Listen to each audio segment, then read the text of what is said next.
Hello everyone मोर चेनेलर अन्य eighty भिडिओले आपनालोকক पुनर स्वागतम जनालो। আজি মই পুৰি আৰু মিক্স ঘুগুনি ৰেচিপি এটা লৈ আহিছো। এয়া ঘুগুনিখনৰ কাৰণে কাবুলী বুট, কলা বুট আৰু মটৰ প্ৰায় 2 কাপ মান লৈ ললো লক কৰি। এইখিনি 7 ঘণ্টা মানৰ কাৰণে তিয়াই ৰাখিছিলো আৰু বুট মটৰখিনি পানীৰ পৰা উঠাই লৈ লৈছো।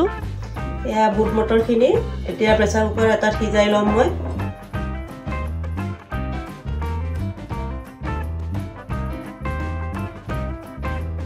এতিয়া বুটখিনিৰ সমান সমান কৰি মই পানী দি দিম।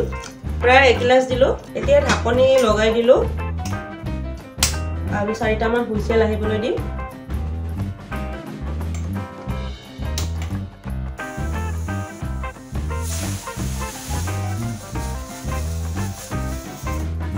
এতিয়া প্ৰেছাৰ কুকাৰটো নিজে নিজে ঠাণ্ডা হোৱাৰ পিছত মই ঢাকনি খুলিম। এতিয়া মই আটাখিনি মুঠি লম। তাৰ কাৰণে এয়া ৰঙা আটা আৰু বগা আটা মিক্স কৰি লোৱা আছে। মই ঘৰত মিক্স কৰিয়ে থৈ দিওঁ। এতিয়া আধা চামুচ নিমখ দি দিলো। এয়া 1 চিমটি মান মই বেকিং সোডা দি দিলো। এয়া 2 চামুচ ৰিফাইন তেল মিক্স কৰি লম।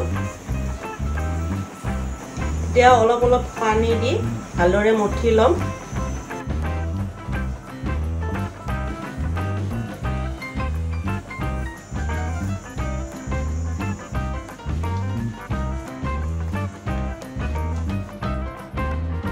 পুনৰ 1 চামুচ ৰিফাইন তেল সানি লম।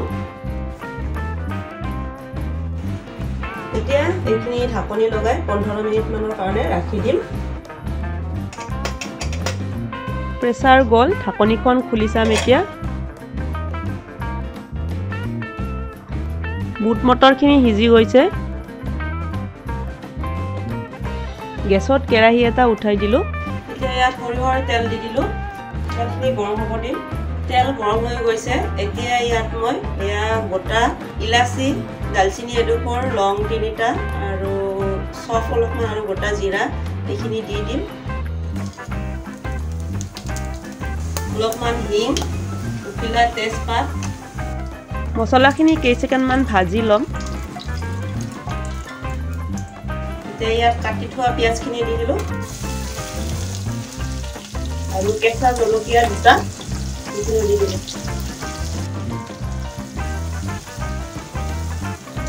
এতিয়া পিঁয়াজখিনি ৰঙচুৱা হোৱালৈকে ভাজি ল'ম।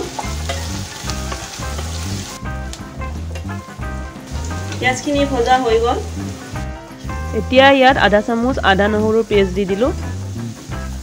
আদা নহৰুৰ কেঁচা গন্ধ যোৱালৈকে ভাজি ল'ম। এতিয়া মই ইয়াত 2টা মিডিয়াম সাইজৰ বিলাহী আৰু 1টা পিঁয়াজ পেষ্ট বনাই লৈছিলোঁ সেইখিনি দি দিম।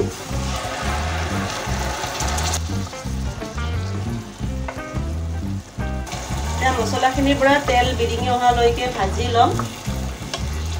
এয়া মছলাখিনিৰ পৰা তেল ওলাই আহিছে। এতিয়া গেছৰ ফ্লেমটো লো কৰি দিলোঁ। শুকান মছলাখিনি দি দিম মই।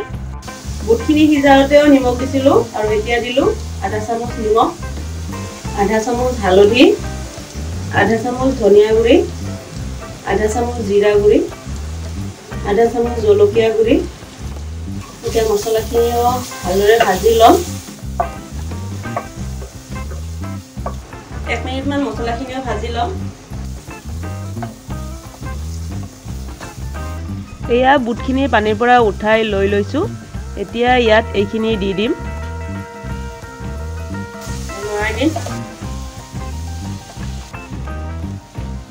বুট মটৰখিনি দি প্ৰায় 5 মিনিট মান মই ভাজি ল'ম এনেকৈ পানী নিদিয়া কৰি। গেছৰ ফ্লেমটো লো কৰি ৰাখিছোঁ। এয়া বুটখিনি দি মই 5 মিনিট ভাজি ল'লোঁ।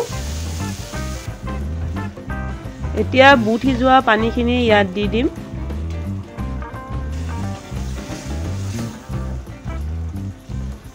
আৰু অলপ উতলিবলৈ গৰম পানী দি দিম মই।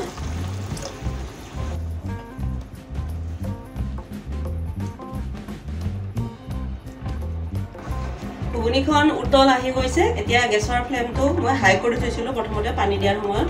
এতিয়া মিডিয়াম কৰি ৰাখিলোঁ আৰু ঢাকনি লগাই প্ৰায় 10 মিনিট মান মই জাল লাগিবলৈ দিম এনেকৈ।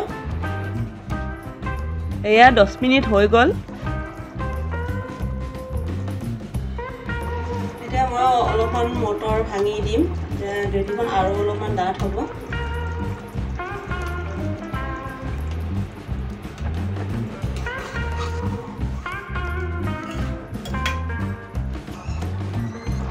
শেষত আধা চামুচ গৰম মছলা আৰু অলপমান কাটি থোৱা ধনিয়া পাত মিক্স কৰি দিম। ঘুগনি ৰেডি। আৰু 2 মিনিটমান মই ঢাকনি লগাই ৰাখি দিম। গৰম মছলা আৰু ধনিয়া পাতৰ গোন্ধখিনি ভালদৰে ঘুগনিখনত সোমাই যাব। গেছৰ ফ্লেমটো একেবাৰে ল' কৰি ৰাখিছোঁ। এয়া 2 মিনিট হ'ল। এতিয়া গেছ বন্ধ কৰি দিলোঁ। এতিয়া মই পুৰিখিনি বনাই ল'ম।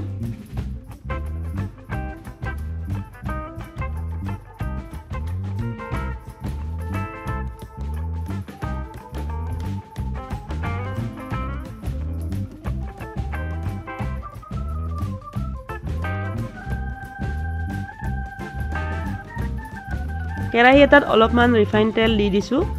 এতিয়া ইয়াত পুৰিকেইখন পুৰি ল'ম।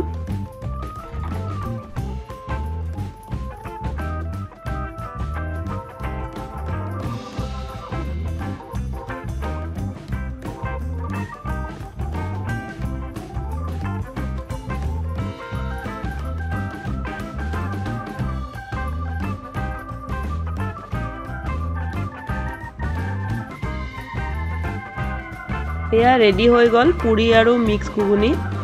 ভিডিঅ'টো চাই কেনেকুৱা লাগিছে কমেণ্ট কৰি জনাব। ভিডিঅ'টো যদি চাই ভাল লাগিছে তেতিয়াহ'লে লাইক কৰিব, শ্বেয়াৰ কৰিব আৰু মোৰ চেনেলটো ছাবস্ক্ৰাইব কৰিবলৈ নাপাহৰিব। ওচৰতে থকা বেল আইকনটো প্ৰেছ কৰি দিব, তেতিয়াহে মোৰ আহিবলগীয়া ভিডিঅ'বিলাকৰ ন'টিফিকেশ্যনবিলাক আপোনালোকে পাই থাকিব। আৰু এই ভিডিঅ'টো যদি ফেচবুকত চাই আছে তেতিয়াহ'লে মোৰ ফেচবুক পেজটো ফ'ল' কৰি দিব।